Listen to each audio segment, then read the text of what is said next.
성경 누가복음 17장 11절에서 19절을 찾습니다. 신약 성경 누가복음 17장 11절입니다.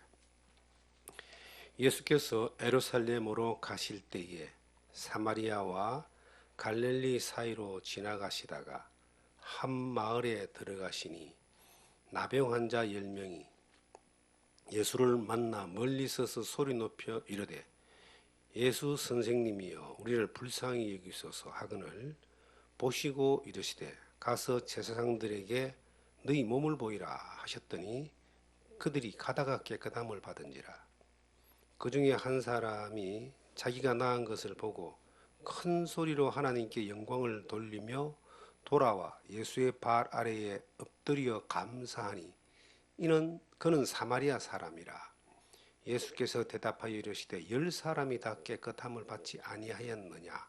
그 9은 어디에 있느냐? 이 이방인 외에는 하나님께 영광을 돌리러 돌아온 자가 없느냐 하시고 그에게 이르시되 일어나 가라 네 믿음이 너를 구원하였느니라 하시더라. 아멘.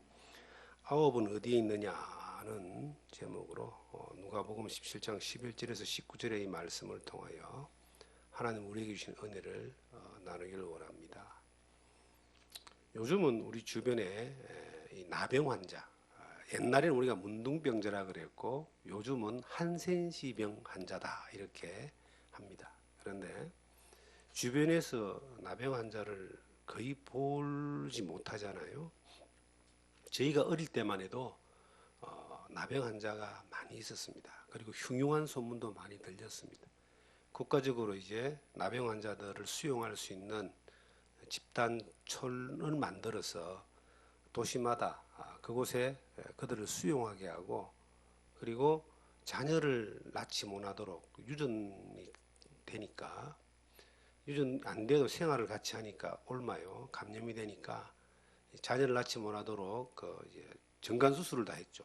그래서 지금은 나병 환자촌이 거의 이제 없어지는 추세고 또 사람들이 막 두려워하는 병 가운데 하나였습니다.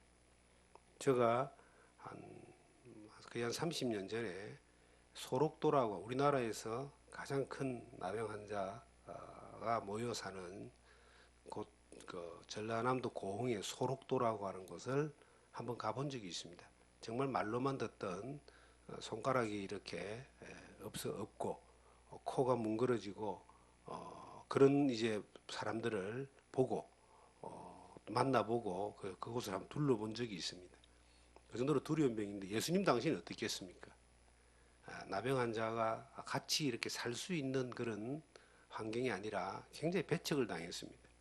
오래전에 봤던 영화 벤허에 보면은 그 벤허의 주인공의 어머니와 여동생이 나병에 걸려가지고 성외곽의 굴 속에서 이렇게 사는 그 모습을 화면에 담은 걸 봤습니다.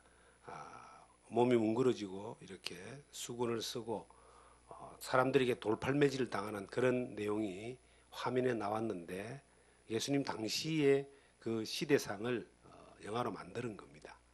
그런데 이 성경에는 나병에 대해서 오래전에 기록되어 있습니다. 레위기서 13장에 보면은 나병을 진단하는 내용이 나옵니다. 눈썹이 하얘지고 상처 부위가 움푹 파이고 그러면은 이 사람은 제사장에게 가서 보이며 제사장이 이걸 딱 보고 나병이라고 판단되면은 부정하다 그럽니다. 그러면 이 사람은 자기가 입술을 가리고 부정하다라고 고백을 하고 그리고 동네에서 떨어져서 외딴 곳으로 성 밖으로 나가서 이제 홀로 거하는 거예요. 물론 같이 나병이 걸린 사람들이 같이 이렇게 거하겠죠.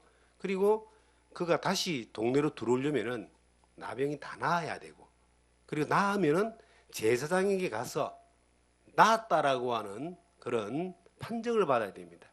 근데 우리가 알다시피 이 나병이라고 하는 것은 저절로 낫는다는 것은 이거는 불가능한 겁니다. 그래서 그냥 한번 발병에서 추방당하면은 다시는 못 돌아오는 거예요. 지금 이 본문의 성경은 예수님이 이제 이 사마리아와 갈릴리 사이를 지나서 예루살렘으로 가시는데 저 멀찍이서 나병 환자 10명이 예수님을 본 거예요. 예수님에 대한 소문을 들었겠죠. 예수님은 뭐 소경을 눈을 뜨게 하고 안전뱅이를 뭐 이렇게 세우고 죽은 자를 살리는 그러한 놀라운 능력이 나타난 것을 소문을 들었습니다. 그래서 그들도 그 예수님을 보고 멀찍이 서서 우리도 좀 고쳐달라. 우리를 좀 불쌍히 여기셔가지고 우리에게 눈길을 주시고 우리를 좀 고쳐달라고 딱 10명. 그 가운데 대부분은 이제 유대인이었고 사마리아인도 있었습니다. 막 그렇게 외치니까 우리 예수님은 영혼을 살리시는 분이고 구원하러 오셨고 그리고 그들을 사람들 백성들을 치료하러 오신 분입니다. 육체의 문제와 더 중요한 영적인 문제를 해결하기 위해서 오셨습니다. 그들에게 필요한 것이 영혼의 구원보다 그들은 육체의 회복을 간절히 원했습니다. 나병에서 구원받기를 원했습니다. 평생 소망이 없고 희망이 없는 그들이 예수님을 바라보고 막 소리치는 거예요. 우리를 좀 불쌍히 여기시라. 우리 고쳐달라. 그때 예수님이 한 말씀 하셨습니다. 가서 제사장에게 보이라. 제사장에 가서 한번 판정을 받아봐라. 가는 길이 제사장이 있는 곳이 예루살렘이잖아요. 갈릴리와 사마리아 사이에서 예루살렘까지가 거리가 짧은 거리가 아닙니다. 그 거리를 가서 이제 나병 환자였던 사람이 다 나았다는 걸 보이라 이 말이에요. 근데 그들은 나은 걸 실감하지 못하는데 예수님의 말씀을 믿고 10명의 사람이 방향을 바꾸어서 이제 예루살렘으로 가는 거예요. 가다가 보니까 나병이 다 나았어요. 그 내용입니다, 지금. 가다가 보니까 나병이 다 나아버린 거예요. 아마 그들의 일생에 10명의 나병 환자의 일생의 소원은 부자 되는 것도 아니고 뭐 권력을 가지는 것도 아니고 나병이 낫는 거였습니다. 그것 때문에 가족과 함께 살지도 못하고 그리고 어떤 직업을 가지지도 못하고 사람들과 어울리지도 못하고 척박한 곳에 나와가지고 죽을 날만 기다리는 그러한 소망 없는 사람들이었는데 그들이 예수님을 만나고 예수님 말씀을 듣고 그대로 예루살렘으로 가다가 제사장에게 가다가 몸이 다 나은 것을 본인들이 서로 보면서 발견하는 거예요. 표시가 나지 않겠습니까? 네? 이 피부가 다시 돌아오고 뭉그러지는 이 신체가 다시 회복되고 털 색깔이 달라지고 눈빛이 달라지니까 서로 확인하다가 다 낯선 거예요. 낯섰네. 그런데 9명은 다 자기를 볼일 보러 갔는데 사마리아인 한 명만 다시 얼마나 갔는지 모르지만 다시 예수님께로 돌아와서 나병을 낫게 해준 것에 대하여 감사했다. 감사하니라고 기록되어 있어요. 발 앞에 엎드려서 감사하니. 예수님이 10사람 중에서 9명 어디 있느냐라고 물어보는 거예요. 네 사람이 뭐 어디 있다고 대답할 수가 없잖아요. 자기는 너무 감사해서 돌아왔지만 9명은 어딘가로 가버렸어요. 그때 예수님이 말씀하시기를 이 이방인 외에는 사마리아인 외에는 하나님 영광을 돌리러 돌아온 자가 없다. 니미리미 너를 구원했다. 육체가 이 사람은 나은 것뿐만 아니라 그 영혼이 예수님으로 말미암아 이 영혼의 문둥병인 죄가 다 해결되어지는 그러한 확답을 받는 겁니다. 저는 이런 생각을 해봤습니다. 10명 중에 9명은 어디로 갔을까? 성경에 없는 이야기니까 이제 말할 수는 없죠. 그런데 제가 생각해 보기로는 그들이 일생에 가장 중요한 것이 나병이 낫는 거였지만 나병이 낫고 나서 보니까 이제 나병이 낫고 나서 보니까 나병을 낫게 해준 예수님보다는 더 중요한 일이 생긴 거예요. 보통 어떤 일이 생겼겠습니까? 빨리 가족에게 돌아가서 이 사실을 알리고 싶어지겠죠. 그러지 않을까요? 아마 결혼한 사람 같으면 아내에게 갔을 것이고 자식들에게 갔을 것이고 중요한 그 일이 그들에게 있었기 때문에 그 중요한 그 일을 위해서 그들은 달려간 거예요. 흔히 우리나라에 말이 있습니다. 화장실 들어갈 때하고 나올 때하고 마음이 달라진다. 그들이 간절하게 나병이 낫기를 원하고 예수님 낫기를 해줄 줄 믿고 예수님께 나아가서 간청을 하며 불쌍히 해달라고 했는데 그때는 낫게 맺은 목숨이라도 주님에게 드리고 하나님께 드리겠다는 그런 마음이었을 겁니다. 그런데 그들이 나았어요. 정말 예수님이 그들을 불쌍히 여기셔서 그들에게 처방을 했습니다. 제사장에게 보이라. 이게 처방이에요. 보이러 가다가 나사버렸어요. 해결됐습니다. 해결되고 보니까 해결해 주신 예수님에 대한 감사함보다 해결하고 난 이후에 그들이 원하는 가족을 만나거나 또 중요한 것을 사람들에게 어울리고 동네에 들어가서 자기가 이렇게 나았다라고 하는 것에 대하여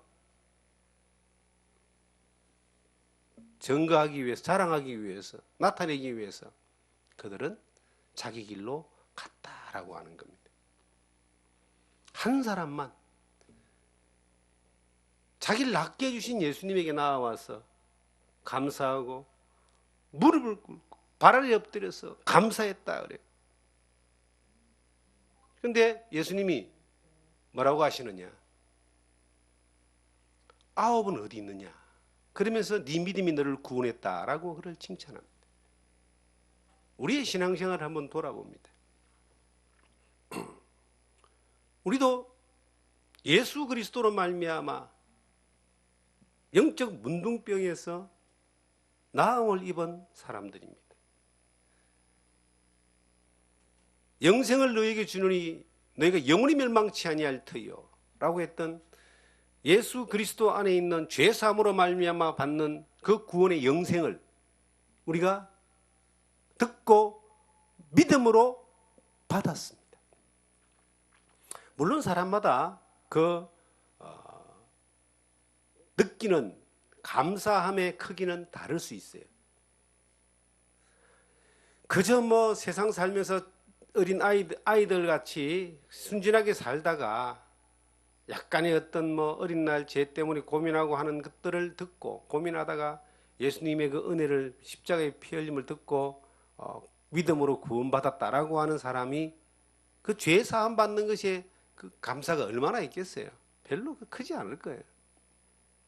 그런데 평생을 살면서 큰 죄와 잘못 짓고 하나님 앞에 무거운 그런 죄의 고통 가운데서 심판 가운데 두려워하고 그렇게 이 문둥병자처럼 짓눌려서 죽음의 멸망으로 가는 것에 대하여 고통하던 사람이 문둥병자가 나은 것처럼 예수님이 십자가를 만나게 되고 죄 용서받고 구원받아서 하나님의 자녀 되고 영생을 얻는 경험을 했다면 그 크기가 얼마나 크겠습니까?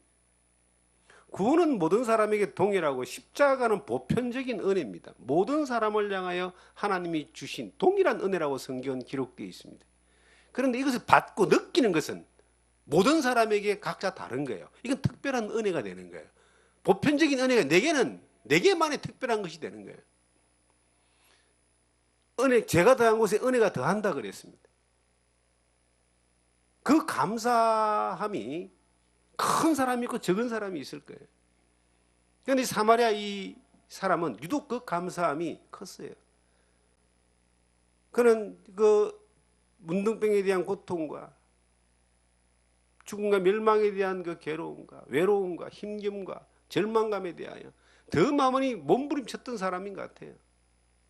그런데 그 예수님을 믿고 난 이후에 자기가 그 예수님 말씀을 듣고 문둥병에서 깨끗함을 받고 난 이후에 그것도 중요한 일 있지 않았겠습니까? 가족이 있었고 만나야 될 사람이 있었지만 이 사람은 자기를 낫게 해주신 그 예수님에 대하여 너무나 감사하고 그 감사가 너무나 크고 그게 전부였기 때문에 가던 길이 얼마나 갔는지 모르지만 다시 돌아와서 예수님께 엎드려서 무릎 꿇고 감사했습니다.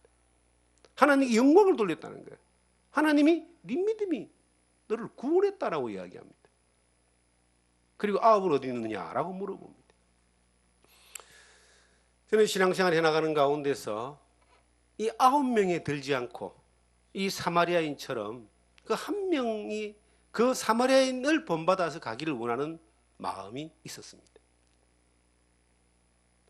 우리의 살아가는 삶의 여정 가운데 우리도 어느 날 이 영적 문둥병이 예수님을 만남으로 말미암아 깨끗함을 입는 사건을 경험합니다. 경험하고 난 뒤에 얼마나 기뻤겠습니까? 일시적으로 기쁘고 즐겁고 감사하고 정말 젊은 날 예수를 믿고 난 이후에 내 목숨이라도 주를 위해서 복음을 위해서 내가 던지겠다라고 그렇게 각오하고 작정하고 고백만 하는 것뿐만 아니라 선포하고 서원까지 했던 그러한 사람들도 있을 것이고 저 또한 그렇게 했습니다. 그런데 이제 시간이 조금 지나고 나니까 바쁜 일이 생기기 시작하는 거예요. 9명의 문둥병 낯선 사람들이 낫지 않은 것이 아니라 낯선 거예요. 하나님의 능력을 경험하고 예수 그리스도의 놀라운 능력을, 말씀의 능력을 경험해서 그들은 정말 코도 안 풀, 손도 안 대고 코 풀었다는 말이 있잖아요. 그냥 말씀만 듣고 그대로 따랐는데 나서버렸어요. 얼마나 기쁘고 즐거웠겠습니까? 그 기쁘고 즐거운 순간은 잠깐 지나가고 난 뒤에 이제 제정신이 돌아온 거야. 어떤 정신? 원래의 정신이 돌아온 거예요. 아, 내가 중요한 것이 내가 이전에 문둥병에서 낫고자 하는 그런 그 간절함이 아니라 이제 나았기 때문에 내가 지금 필요한 게 뭘까? 아, 빨리 가서 내 가족을 만나봐야지. 빨리 내 집에 가서 자녀를 돌봐야지. 빨리 내가 하는 일들에 대하여 빨리 이 살궁리를 해야지. 이게 막 급해진 거예요. 그래서 그리로 돌아갔다 이 말이에요. 근데 이 한 명의 사마리아인은 감사하며 감사하고 감사하는 것이고 하나님께 영광을 돌리는 것이고 그것이 또한 믿음이 인정받는 하나님 예수님의 믿음을 인정하잖아요. 네 믿음이 너를 구원했다. 그러한 삶으로 이어가게 됩니다. 물론 그 이후의 행적에 대해서 이 사람에 대한 행적은 나타나 있지 않습니다. 그러나 이는 분명히 주님을 따랐던 많은 무리 가운데 한 명이었을 거예요. 주님을 따랐던 사람이 12사도만 있는 것이 아니고 70명의 제자만 있는 것이 아니고 수많은 사람들이 주님을 따랐는데 주님을 경험하고 믿음을 인정받은 것은 주님을 따랐을 겁니다. 안 나와 있는 행적을 이렇다 저렇다 말할 수 없지만 많은 무리가 주님을 따랐기 때문에 그 중에 한 명일 것이다. 여러분과 제가 이 사마리아 사람처럼 또 10명의 사람처럼 다 주님을 경험한 경험이 있습니다. 그런데 왜 우리에게 이 돌아와서 먼 길을 갔다가 돌아와서 감사하며 하나님께 영광을 돌리고 믿음을 인정받고 믿음으로 살아가는 주님을 따라가는 삶에서 벗어난 9명과 주님을 따른 1명과 우리는 어느 쪽에 있는가? 주님이 늘 관심이 있는 거예요. 9명 어디 있느냐? 주님이 포기한 사람은 아무도 없어요. 예수님은 모든 사람이 구원받기를 바랍니다. 예수님은 모든 사람이 주님을 따르기를 원합니다. 예수님은 모든 사람이 믿음으로 살기를 원합니다. 그런데 예수님을 경험하고 난 이후에도 9명은 어디 있느냐? 제가 신앙생활 해나가는 여정 가운데서 그 9명을 참 많이 보게 됩니다. 그런데 갔다가 돌아오는 사람도 있고 아예 안 오는 사람도 있고 갔다가 돌아오는 길이 길고 먼 사람도 있는 거예요. 어떤 사람은 10년을 더 멀리 갔다가 돌아오는 사람이 있고 20년을 멀리 갔다가 돌아오는 사람이 있고 아예 안 오는 사람도 있고 근데 하나 주님의 감식은 항상 9명은 어디 있느냐? 탕자가 돌아오기를 아버지가 기다렸던 그 탕자의 마음이 누가복음 15장에 기록되어 있는데 그 탕자의 아버지가 상거가 먼데도 언제 올지도 모르는 자식을 기다리고 있다 그러잖아요. 주님은 지금도 9명이 어디 있느냐? 기다리고 있는 거예요. 우리 인생은 어느 날 끝이 납니다. 어저께 어떤 분과 만나서 대화를 나누면서 자기는 참 그런 이야기를 하는 거예요. 어떤 사람이 재산을 14조를 자식에게 물려주고 갔다. 그런데 이 14조가 아니고 18조인데 그 중에 얼마는 이제 국가에 이렇게 기부하고, 그리고 이제 뭐 14조를 자녀들이 나누고, 그걸 가지고 상속세를 또 몇 조를 내야 되기 위하여 뭐 일이 벌어지고, 지금 현재 우리 대한민국에 일어나는 일입니다, 지금. 야, 그 정도 돈 있으면 안 죽어야 되는데. 그 정도 돈 있으면 안 죽어야 되잖아요. 14조 같으면요, 하루에 10억씩을 갖다가 한강에 던져도 죽을 때까지 다 못 던져요, 그거. 그런데 죽는다는 겁니다. 우리 인생도 지금 뭐 팔팔하고 힘있지만 언제 우리가 하나님의 부름을 받을지 모릅니다. 그리고 자연적으로 잘 건강 유지하고 살아도 언제 하나님 앞에 설지 모릅니다. 그때 주님 앞에 섰을 때 그리스도의 심판대가 있잖아요. 주님 앞에 반드시 서거든요. 영원한 세계에 우리 가잖아요. 그때 주님이 물어보실 거예요. 우리가 이 땅에 살 때는 아홉이 어디 있느냐고 물어보지만, 우리가 주님 앞에 갔을 때는 이렇게 물어볼 것 같아. 네가 지금까지 뭐하고 살았냐? 이걸 물어볼 것 같아요. 어디가 있었냐? 어디 가서 뭐하고 살았니? 이걸 아마 물어보실 것 같아요. 그런데 주님께 돌아와서 감사했던 사람은 주님과 함께 있었잖아요. 하나님이 그것을 영광으로 받으셨어요. 그리고 예수님이 그 믿음을 인정했어요. 그리고 그는 주님을 따랐습니다. 신앙생활이라고 하는 것이 주님을 경험하고 난 이후에 주님께 감사함이 이어져 갈 때 주님과 동행하는 삶이 연결됩니다. 성경에 이 감사라고 하는 것을 빼놓으면은 성도들이 해야 될 일이 별로 없어요. 우리가 주님 앞에 받은 바 된 사랑을 생각하면은 감사하지 않을 수 없습니다. 저는 예수 그리스도를 만나고 난 이후에 벌써 40년이 지났습니다. 저는 무신론자였고 하나님을 모르던 사람이었고 내 마음대로 살다가 갈 텐데, 아마 내가 예수를 안 만났다면은 지금은 뭐 돈을 쫓아가고 명예를 쫓아가고 세상의 쾌락을 쫓아가고 술과 수색 잡기에 빠져가지고 세상 흥청망청 살다가 이미 뭐 죽었을지 앞으로 지금도 뭐 그렇게 살고 있을 거예요. 그 문둥병이 그 삶을 깔아먹는 것처럼 세상에 썩어지는 것들의 삶이 깔켜져 가지고 그렇게 취해서 살 겁니다. 근데 어느 날 너무나 감사하게도 약관의 나이에 예수님을 만난 거예요. 하나님의 그 놀라운 인도하심으로 인하여 진리의 말씀을 듣고 예수 그리스도의 십자가를 경험하게 됐는데, 그 이후에 인생이 바뀌었습니다. 삶의 방향이 바뀌었어요. 부족하고 불필요한 게 많았지만은 주님을 늘 감사하며 살아요. 늘 그런 마음이 있습니다. 지금 죽어도 여한이 없습니다. 지금까지 살아온 여정 가운데 매 순간, 왜냐하면 가야 될 곳이 준비되어 있기 때문에. 가야 될 곳이 준비되어 있고 내가 예수님을 만나고 난 이후에 하나님의 자녀됨과 성령의 인도하심을 하나하나 경험하면서 두려울 게 없고 겁날 게 없고, 그리고 힘들고 어려운 상황에서도 절망할 이유가 없고, 그리고 하나님의 그 은혜 가운데 감사함을 늘 고백했습니다. 기도의 많은 부분들이 달라고 하는 것보다 이미 받은 것에 대한 은혜에 대하여 감사함으로 채워졌습니다. 지금까지 아무것도 안 주셔도 이미 모든 걸 다 가진 사람이잖아요. 감사하게도 예수 믿고 난 이후에 40년이라는 시간이 지나오면서 하나님의 그 은혜 가운데서 늘 감사할 수밖에 없는 조건으로 살아왔고, 그리고 지금 순간 주님이 내 영혼을 데려간다 할지라도, 내 삶을 이 땅에서 여정을 끝낸다 할지라도 할렐루야 감사합니다. 영생이 보장되어 있고 그날은 반드시 우리는 그곳에 가서 나를 구원하신 아버지 하나님과 예수님을 마음껏 볼 수 있는, 함께 있을 수 있는 그 날이 얼마나 좋은 날일까요? 우리가 주님이 우리에게 원하는 게 뭘까? 하나님 우리에게 원하는 건 뭘까?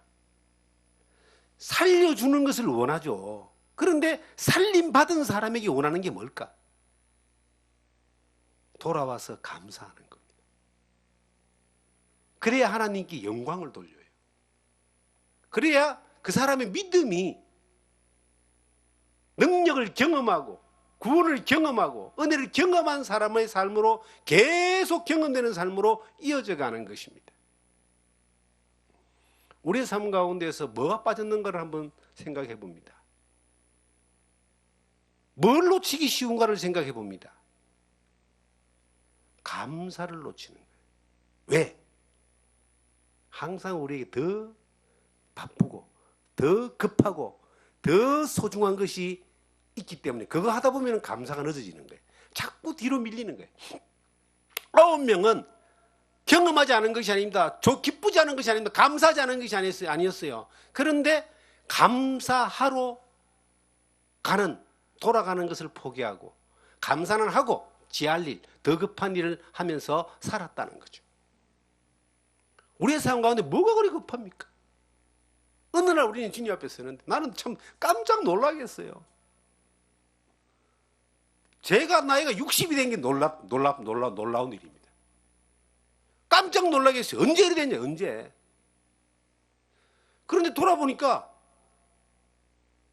내 아들이 30살이 넘었어요. 내가 30살 때가 엊그제 같은데 내 아들이 30살, 30대 중반으로 지금 가고 있습니다. 깜짝 놀라는 거예요, 돌이켜보면은. 그런데 살아가는 모든 순간 가운데서 여러분, 사람들이 뭘 놓치느냐 하면은 늘 바쁜 걸 쫓아가다가 감사를 뒤로 자꾸 미루는 거예요. 하나님 앞에 감사해야 되는 것으로 돌아가는 그런 시간을 투자하기를 원하지 않고 더 급한 일을 하고 싶은 거예요. 문둥병자로 살았다면은 평생을 아무 일도 못하고 살다 끝날 판인데 살려놨더니 살려준 분에 대하여 감사하지 않고 다른 급한 일이 생겨버린 거예요. 하나님이 얼마나 참 답답하겠습니까? 예수님 답답해서 그러잖아요. 9명은 어디 있느냐? 지금도 그 9명은요 더 바쁜 일을 찾아서 살고 있습니다. 에이, 마음속으로 감사하면 되지. 마음속으로 감사하는 걸 하나님이요 모르는 게 아니에요. 그런데 그 감사는 감사하는 게 아니에요. 감사는 마음으로 하는 게 아니에요. 감사는 삶으로 하는 겁니다. 돌아가서 얼마나 왔는지 모르지만 그 거리를 돌아가는 게 평생 동안 짊어지고 갈 그 문둥병의 그 두려움과 절망 가운데 살아가는 것에 비하면 아무것도 아니잖아요. 그런데 화장실 갔다 나오니까 마음이 바뀌어버린 거예요. 더 급한 게 생겼어요. 주님을 믿고 난 이후에 주님만으로 그 십자가의 은혜만으로 더 이상 하나님이 안 주셔도 감사한데 더 많은 것들을 지금까지 주셔가지고 더 큰 은혜 가운데서 살지만 비교할 수 없습니다. 하나님, 내가 문둥병에 낯선 것만 생각하면 감사가 막 자다가도 벌떡벌떡 일납니다. 내가 예수 믿고 구원받아 하나님의 자녀 됐고 영생을 얻은 것만 생각하면요 다른 어떤 일이 아무 일이 일어나지 않아도 너무 감사한 거예요.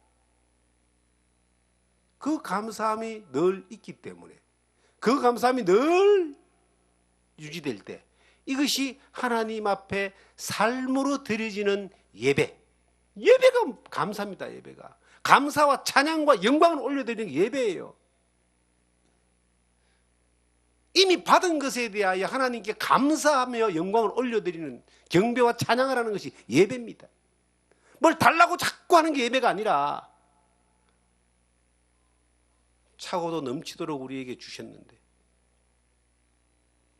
그 감사가 우리 가운데 자리 잡을 때 늘 방향은 더 필요한 것을 쫓아서 돌아서 가는 것이 아니라 나를 살려주신 예수님께로 가서 감사하며 경배하고 무릎 꿇고 경배하여 하나님께 영광을 돌리는 것, 그런 삶이 이어지는 겁니다. 여러분과 저의 삶 가운데서 만나지는 모든 사람을 향하여 모든 환경에서 그 한 명의 돌아왔던 사마리아 이 사람의 그 하나님께 영광 돌리는 감사가 있을 때에 그것이 예배의 현장이 되고 전도의 현장이 되고 그것이 삶의 예배가 되어지는 곳이 되는 겁니다.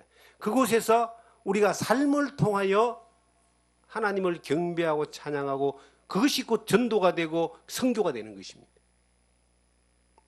그런 사람은 입술을 통해서 늘 입술의 열매라 그러죠. 입술을 통해서 예배가 되어지는 아름다운 목소리로 찬양을 못한다 할지라도 내 입술에서 나오는 고백을 통해서 그 감사의 고백을 통해서 사람들에게 하나님의 영광이 전달되는 거예요. 주님이 그것을 기뻐하시는 거예요. 우리가 감사를 뭘로 표현할 수 있습니까? 삶을 통해서, 입술을 통해서, 그리고 기꺼이 그곳을 향하여 주님을 향하여 갔다 그러잖아요. 돌아갔다 그러잖아요. 하나님 앞에 예배를 드리는 거예요. 예수 그리스도를 통해서 하나님 영광을 돌리는 것이 예배입니다. 공예배를 통하여 이렇게 우리와 환경과 여건과 우리의 신체적인 조건과 여러 가지 조건들이 우리에게 어려워도 감사함으로 인하여 예배자로서 예배를 드리는 겁니다. 하나님이 그걸 또 기뻐하는 거예요. 마음으로가 아니라 삶으로 시간과 거리를 극복하고 이겨나가는 그러한 선택으로 그리고 또 하나는 물질입니다. 하나님 앞에 예배가 되어지는 것은 물질이 되어집니다. 구약시대부터 시작해서 신약시대까지 하나님이 없어서 그것을 받기를 원하는 것이 아니라 예배자로서 드려지는 것에 대하여 우리에게 훈련되어지며 하나님으로 말미암아 사는 것들을 경험하게 하기 위해서 하나님 영광을 돌리는 것을 훈련하기 위해서 우리에게 그것을 가르치셨습니다. 저는 그렇게 믿습니다. 천지 주인이신 하나님 부족한 게 없습니다. 복음을 전하는 일들도 사람이 하는 것이 아니라 하나님이 하십니다. 그런데 하나님 왜 사람을 통해서 그 일을 하게 하실까요? 사람의 헌신과 수고를 순종을 통해서 그 일을 또 하게 하실까요? 살아가는 삶의 모든 영역 가운데 특별히 하나님의 일이 역사하는 영역 가운데서 하나님의 능력을 경험하게 하기 위해서입니다. 우리의 삶을 통해서 하나님의 살아 역사하심을 경험하게 하기 위해서 하나님은 우리에게 이것을 허락하신 거예요. 우리는 1만 달란트 탕감받은 사람입니다. 마태복음 18장에 1만 달란트 탕감받은 사람이 나옵니다. 그 1만 달란트는 인간이 갚을 수 있는 영역의 돈의 액수가 아니에요. 왕이 직접 탕감해 줍니다. 불쌍히에게서 그냥 탕감해 줘요. 그런데 그 1만 달란트 탕감받은 사람의 마음에 자기에게 100데나리온 빚진 자에게 그걸 받아내야 되겠다는 마음을 가진다면 그건 잘못된 마음인 거예요. 우리가 문둥병에서 낳은 사람처럼 1만 달란트 탕감받은 사람처럼 그렇게 해주신 분에게 무한 감사, 삶의 무한 감사가 되어지는 삶을 이렇게 살아질 때에 입술을 통해서 삶을 통해서 예배를 통해서 물질을 통해서 하나님 앞에 그 삶이 되어질 때에 주님이 우리에게 뭐라고 표현하시겠어요? 네 믿음이 너를 구원했다 그러잖아요. 그 믿음을 인정하시고 믿음의 역사를 계속 이어갈 수 있도록 주님과 동행하시는 은혜 가운데서 믿음의 능력의 역사를 경험하도록 하나님이 인도하신다는 거죠. 무슨 특별하고 뭐 큰 일을 바라보면서 주님하고 하나님하고 딜을 잡고 하면 딜. 저는 딜하는 사람들이 굉장히 불안하게 보여요. 이것만 해주시면 주를 위해서 이렇게 하겠습니다. 실질적으로 그렇게 되어져 가지고 일을 하는 사람들도 있어요. 그런데 그게 하나님과 주님과 딜을 했기 때문에 자기어가 들어가 있는 거예요. 자기 자랑이 들어가 있는 거예요. 신앙생활은요, 하나님하고 이렇게 때로는 뭐 서원을 하는 일도 있지만 서원 잘못해가지고요 큰 낭패를 본 사람들이 여러 명 성경에 나오잖아요. 딜하면 안 돼요. 신앙생활은 하나님하고 거래하는 것이 아니라 그저 하나님께 감사하는 거예요. 늘 감사가 충만한 삶을 살아갈 때에 그 감사는 앞으로 것들에 대한 기대에 대한 감사가 아니라 이미 받은 것에 대한 감사만 충만해도 앞으로의 문제에 대하여 주님과 함께함으로 모든 삶에 하나님이 책임지시고 인도하심을 경험하게 되는 겁니다. 우리 안에 문제가 있을 수 있습니다. 우리의 삶 가운데서 여러 가지 복잡한 문제들이 쫙 깔려가 있을 수 있어요. 그런데 모든 문제의 해답은 뭐냐? 하나님과의 관계입니다. 하나님과의 관계가 바른 믿음 가운데 되어 있을 때 모든 문제는 하나님이 해결해 주시는 것을 경험하게 됩니다. 그런데 그 관계의 척도를 뭘로 보는 줄 아세요? 관계의 척도를 교회 나오는 게 아니에요. 삶 가운데 얼마나 내가 받은 은혜에 대한 감사함을 가지고 주님 앞에 나아가느냐에 있습니다. 한 사람만 오직 가다가 돌아왔어. 그 길을 가다가 돌아왔어. 주님 앞에 무릎 꿇고 감사했다. 우리의 삶이 날마다 매 순간마다 주님 앞으로 나아가서 감사하는, 그게 시간 낭비가 아니에요. 그게 손해보는 게 아니에요. 그게 일이 안 되는 게 아니에요. 하나님 앞에 있는 사람이 하나님이 그와 함께 함께하는 사람을 통해서 하나님이 일하시는데 그게 어떻게 손해라고 보십니까? 정말 손해본 사람은 더 급한 일을 위해서 가버린 9명입니다. 어디 있느냐? 주님이 그들을 다시 만나면 너 뭐 했느냐?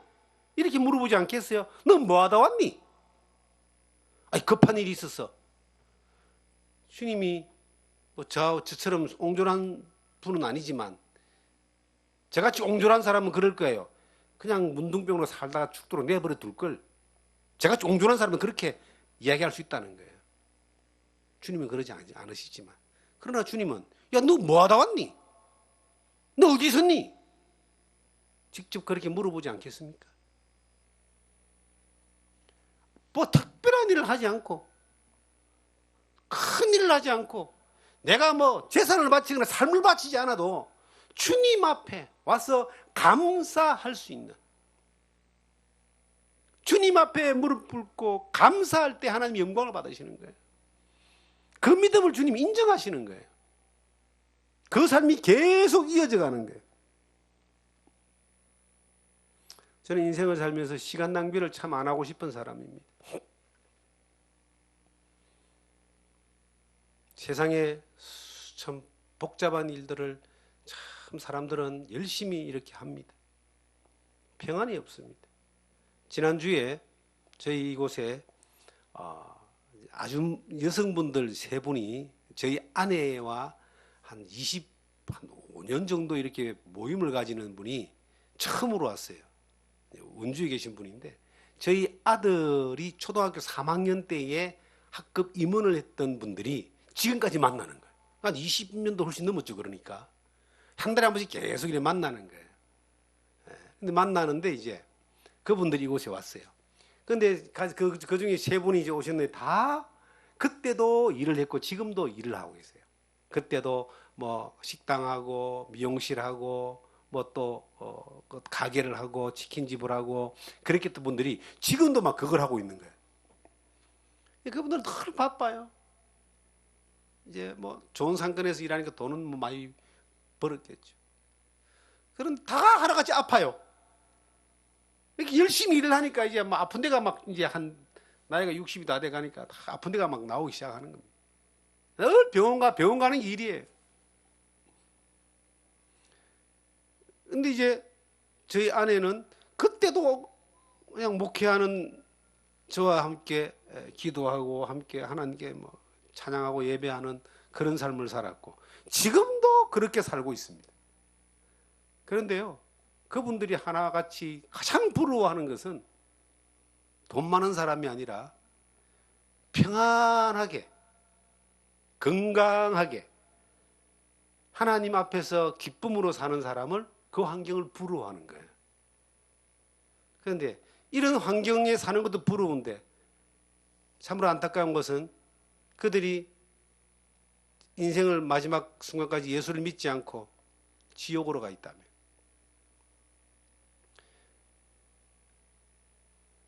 얼마나 부러워할까요? 부자가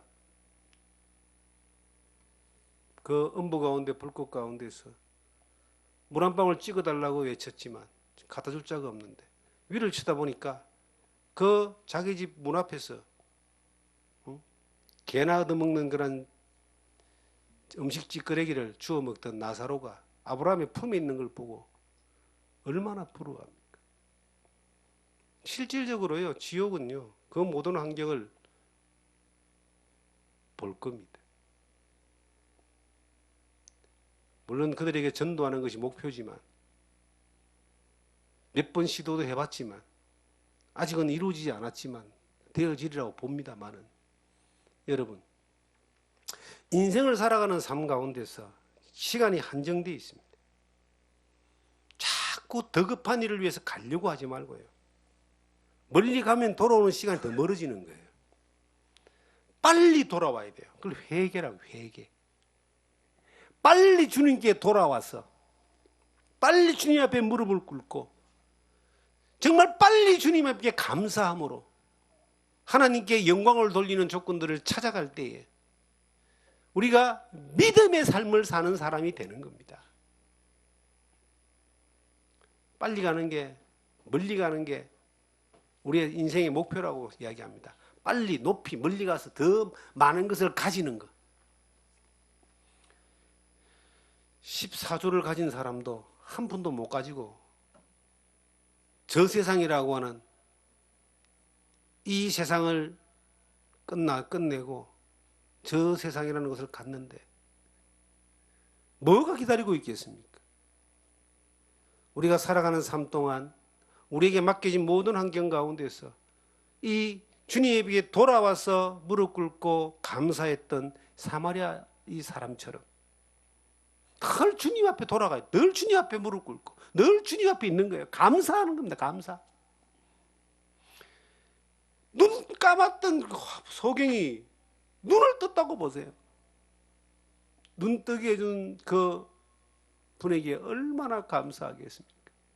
실로암에서 눈 뜬 그 소경뿐만 아니라 주님이 바울을 향해서도 이야기하기를 눈을 감았다가 떴다라고 이야기합니다. 성경 사도행전 26장을 이렇게 보시면 그런 내용이 나옵니다. 26장 18절을 보시면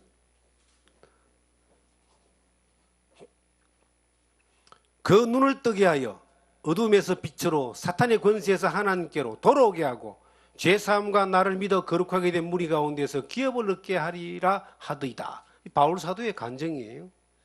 바울 사도가 예수를 믿기 전에는 눈을 뜨지 못한 소경과 같았기 때문에 예수님을 믿는 사람을 핍박했습니다. 그런데 다메섹 도상에서 눈을 띄워줬습니다. 그가 삶의 눈을, 영적인 눈을, 인생의 눈을, 하나님을 향해 감겨있던 소경의 눈을 띄워준 거예요. 그리고 그 눈을 뜨고 난 이후에 어둠에서 빛으로 사탄의 권세에서 하나님께로 돌아오게 하고 죄사함과 나를 믿어 거룩하게 된 무리 가운데 기업을 얻게 한다. 그가 받은 그 엄청난 이 은혜가, 눈 뜬 그 경험이 그의 인생 전체를 좌우했습니다. 이 세상에 살면서 우리가 뭘 대단한 일을 하고 대단한 것을 가지려고 그렇게 애를 씁니까? 그게 다 내 욕심이고 내가 채우려고 하는 것이라면 그거는 우리를 구원하신 주님의 의도에 맞지 않습니다. 나를 위해 십자가에 피 흘리신 예수 그리스도의 의도는 우리가 그 주님 앞에 그저 감사할 수 있는 사람입니다. 돌아가서 그 앞에 무릎 꿇고 감사하는 겁니다. 그럼 그분이 나를 인도합니다. 그분을 믿는 믿음이 나를 세우고 그 믿음을 통하여 그분의 역사를 나타내시는 일들을 우리가 경험할 수 있도록 인도하는 겁니다. 여러분과 제가 앞으로 얼마나 이 세상을 살지 모르지만 어떤 환경에 살지 모르지만 돌아와서 무릎 꿇고 감사하며 하나님의 영광을 돌렸던 그 삶이 계속 이어져야 돼요. 날마다. 늘 주님 앞에서. 그것이 이어지면 이어질수록 우리의 삶 가운데서 주님이 역사하는 믿음의 사람으로 되는 겁니다. 하나님이 쓰시는 사람이 될 수 있는 겁니다. 하나님이 일을 하려고 애쓰고 힘쓰는 그러한 하나님의 의도도 모르고 그냥 발버둥 치는 그런 사람이 아니라 주님에게 붙들려서 하나님이 일하시는 자리에서 하나님이 필요로 할 때 쓰임받는 사람이 되는 겁니다. 어떤 TV 프로를 보니까 기타를 잘 치는 사람이 자기 집에 기타가 몇 개가 있어요. 그게 뭐 전부 다 기타가 뭐 수천만 원짜리, 수백만 원짜리 뭐 이런 것들만 있습니다. 근데 그 사람에게 이제 질문하는 거예요. 가장 중요한 공연에 나갈 때 어떤 기타를 가지고 나가십니까? 여러 개 있지만 중요한 공연에 나갈 때 가져가는 기타는 딱 하나밖에 없는 거예요. 가장 마음에 들고 자기의 어떤 실력을 가장 잘 나타낼 수 있고 가장 편하게 기타를 칠 수 있는 그걸 들고 간다는 거예요. 주님도 수많은 사람들이 수많은 하나님의 능력을 경험하고 고침받았던 문둥병에 고침받았던 수많은 사람들이 있지만 주님이 필요로 할 때 쓰임받는 사람은 누구냐? 주님 마음에 드는 사람인데 그 사람은 기본적으로 돌아와서 감사하는 사람입니다. 그 사람을 쓰시는 거예요. 저는 여러분과 제가 주님 안에서 그렇게 쓰임받는 삶을 살기를 원합니다. 확 지나가버리는 순식간에 지나가버리는 인생 가운데 그 인생과 세월을 우리가 한탄할 것이 아니라 그것 또한 우리가 은혜로 받아들이고 살아가지만 우리가 그 지나가는 세월 가운데 하나님 앞에서 네 믿음이 너를 구원했다라고 네 믿음을 인정받는 믿음의 삶이 끊임없이 인정받아지는 그리고 하나님께 영광이 돌려지는 그러한 삶으로 이어지는 여러분과 제가 되기를 주님의 이름으로 축원합니다.